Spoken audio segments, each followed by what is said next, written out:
நண்பர் ஒருத்தர் கமெண்ட் போட்டிருக்காருங்க. வீட்டுல யூஸ் பண்ணக்கூடிய மோட்டார்ல வாட்டர் சீல் போயிடுச்சுன்னு சொல்லி எலக்ட்ரீஷியன் எல்லாம் சொல்றாங்க. அந்த வாட்டர் சீல்னா என்ன, அது என்ன ப்ராப்ளம், அதை கொஞ்சம் சொல்லுங்க நண்பா அப்படின்னு சொல்லி கமெண்ட் போட்டிருக்காரு. அதுக்கு நான் ஒரு மோட்டார் எடுத்து வச்சிருக்கேன். இப்ப இந்த மோட்டார் மாதிரியான நிறைய மோட்டார்கள் இந்த மாதிரி வெரைட்டிஸ்ல தான் நீங்க வீடுகளில் யூஸ் பண்ணுவீங்க. இந்த மோட்டார் நான் ரிப்பேர் பண்ணி அசம்பிளி பண்ணி வச்சிருக்கேன். இந்த மோட்டார்ல வந்து பாத்தீங்கன்னா இந்த மாதிரி ஒரு ஷாஃப்ட் நடுவில் ஓடிட்டு இருக்கும். இது பேர் ரோட்டார் ஷாஃப்ட்னு சொல்லுவாங்க, மோனோபிளாக் டைப். இதுல இந்த இடத்துல இருக்கு பாத்தீங்களா, இந்த இடத்துல இது வந்து பேரிங் சீட்டிங். இந்த இடத்துல வந்து பாத்தீங்கன்னா வாட்டர் சீல்னு ஒண்ணு வரும். இந்த வாட்டர் சீல் எதுக்காக வருதுன்னா, இது இருக்கு பாத்தீங்களா, இதுதான் வாட்டர் சீல். இந்த வாட்டர் சீல் எதுக்காக வருது அப்படின்னா, தண்ணியை வந்து பூமியில இருந்து மோட்டார் உறிஞ்சி இழுக்கும் போது மோட்டார் பக்கம் தண்ணியை விட்டுறக்கூடாது. அட்டன் டைம்ல வெளியில அவுட் அட்மாஸ்பியர்ல இருக்கக்கூடிய காத்து, அதாவது ஏர் வந்து பம்பு சைடு போயிடக்கூடாது. இப்படி இருந்தா மட்டும் தான் பூமியில இருந்து அதால தண்ணியை உறிஞ்சி இழுக்க முடியும். சோ இந்த மாதிரியான விஷயங்களை அரெஸ்ட் பண்றதுக்காக தான் இந்த வாட்டர் சீல் பெரும்பான்மையா பயன்படுத்தப்படுது. இதோட பேரு மெக்கானிக்கல் வாட்டர் சீல்னு சொல்லுவாங்க.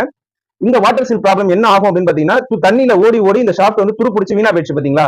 சோ இதை வந்து வெல்டிங்ல மெட்டல் ஏத்தி நம்ம திருப்பி டர்னிங் பண்ணோம். இதை வந்து நிறைய பேர் கேஸ் வெல்டிங்ல பித்தளை வெல்ட் பண்ணிலாம் கூட கிடைவாங்க, இல்ல கட் ஜாயிண்ட் போடுவாங்க. நிறைய மெத்தட்ஸ் இருக்கு. நம்ம